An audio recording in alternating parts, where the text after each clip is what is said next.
रामपुर की एक यूनिवर्सिटी जिसका नाम पिछले कुछ सालों में पढ़ाई से ज्यादा सियासी विवादों की वजह से चर्चा में रहा, नाम मोहम्मद अली जौहर यूनिवर्सिटी। लेकिन इस नाम के पीछे सिर्फ एक यूनिवर्सिटी नहीं, एक ऐसी शख्सियत की कहानी है जिनकी जिंदगी ब्रिटिश हुकूमत से टकराव, गांधी के साथ आंदोलन, कांग्रेस की अध्यक्षता और मुस्लिम राजनीति सबसे होकर गुजरी। अब सवाल यह है कि आखिर मुस्लिम अली जौहर थे कौन, जिनके नाम पर बनी यूनिवर्सिटी आज भी विवादों में है। तो कहानी शुरू होती है हमारे यूपी के रामपुर से। नमस्कार, मेरा नाम है नेहा और आप देख रहे हैं बातें यूपी की। 10 दिसंबर 1878 रामपुर में एक बच्चे का जन्म हुआ, मोहम्मद अली जौहर। बचपन आसान नहीं था, पिता का साया जल्दी उठ गया। घर की जिम्मेदारी माँ आबादी बानो बेगम यानी कि बी अम्मा पर आ गई। लेकिन बी अम्मा ने बच्चों की पढ़ाई से समझौता नहीं किया। हालात ऐसे थे कि बच्चों को पढ़ाने के लिए उन्हें अपने गहने भी गिरवी रखने पड़े और यही पढ़ाई आगे चलकर मोहम्मद अली जौहर को रामपुर से अलीगढ़ और फिर ऑक्सफोर्ड ले गई। अलीगढ़ के बाद उन्होंने इलाहाबाद से बीए किया और फिर इंग्लैंड के लिंकॉलन कॉलेज ऑक्सफोर्ड पहुंचे, जहां उन्होंने मॉडर्न हिस्ट्री की पढ़ाई की। सोचिए, रामपुर से निकला एक नौजवान ऑक्सफोर्ड पहुंचता है, भारत लौटता है और फिर कलम को अपना हथियार बना लेता है। भारत लौटने के बाद जौहर ने रामपुर और बड़ौदा रियासतों में बड़ा काम किया, लेकिन नौकरी उनकी मंजिल नहीं थी। उनकी असली पहचान बनी पत्रकारिता से।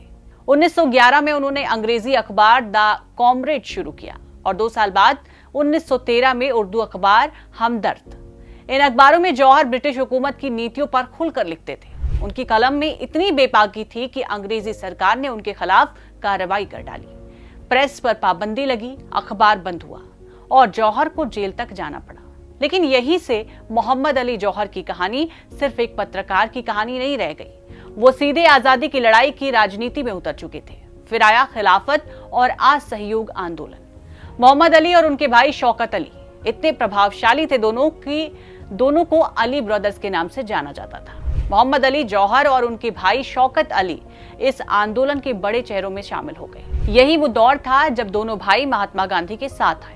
हिंदू मुस्लिम एकता को आजादी की लड़ाई का बड़ा ताकत माना गया और फिर साल 1923 में जौहर इंडियन नेशनल कांग्रेस के प्रेसिडेंट बने और काकीनाडा अधिवेशन की अध्यक्षता की। लेकिन जौहर को किसी एक राजनीतिक खांचे में रखना आसान नहीं था।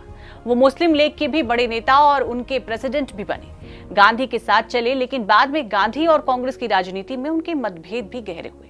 यानी एक ही जिंदगी में जौहर ने भारतीय राजनीति के कई रंग देखे, कांग्रेस, खिलाफत, मुस्लिम राजनीति, गांधी और ब्रिटिश हुकूमत से टकराव। और इसी सफर में एक और बड़ी विरासत बनी जामिया मिलिया इस्लामिया। 1920 में जामिया की स्थापना करने वाले में मोहम्मद अली जौहर भी शामिल थे। वो इसके पहले वाइस चांसलर बने, लेकिन जौहर की जिंदगी का आखिरी अध्याय भारत में नहीं लिखा गया। 1930 में खराब स्वास्थ्य के बावजूद वो राउंड टेबल कॉन्फ्रेंस के लिए लंदन पहुंचे थे। वहां उन्होंने भारत की आजादी को लेकर अपना रुख साफ रखा और कुछ ही हफ्तों बाद 4 जनवरी 1931 को लंदन में मोहम्मद अली जौहर की मौत हो गई। लेकिन उनकी आखिरी मंजिल लंदन भी नहीं बनी और रामपुर भी नहीं बनी और उनकी कब्र बनी जेरूसलेम में। बाद में उनका परिवार पाकिस्तान चला गया, लेकिन कहानी यही खत्म नहीं हुई। करीब 8 दशक बाद उसी रामपुर में एक विश्वविद्यालय बना। नाम रखा गया मोहम्मद अली जौहर यूनिवर्सिटी। इस यूनिवर्सिटी की स्थापना में आजम खान की अहम भूमिका रही। वो इसके संस्थापक बने और लंबे समय तक चांसलर रहे। यही वजह है कि धीरे धीरे जौहर यूनिवर्सिटी और आजम खान का नाम एक दूसरे से जुड़ गया। लेकिन आज इस यूनिवर्सिटी की चर्चा सिर्फ शिक्षा के लिए नहीं होती। जमीन निर्माण, प्रशासन से जुड़े विवाद और ऐसे तमाम कानूनी दांवपेच के लिए होती रहती है। जौहर यूनिवर्सिटी लगातार सुर्खियों में बनी रही है और यही एक दिलचस्प सवाल खड़ा होता है, जिस शख्स के नाम पर यह यूनिवर्सिटी बनी, क्या हम उसे सिर्फ इस विवाद के जरिए जानते हैं? क्योंकि मोहम्मद अली जौहर की कहानी इससे कहीं बड़ी है। इस वीडियो में बस इतना ही। आपका इस जानकारी पर क्या कुछ कहना है, कमेंट बॉक्स में जरूर लिखें। देखते रहें और करते रहें बातें यूपी की।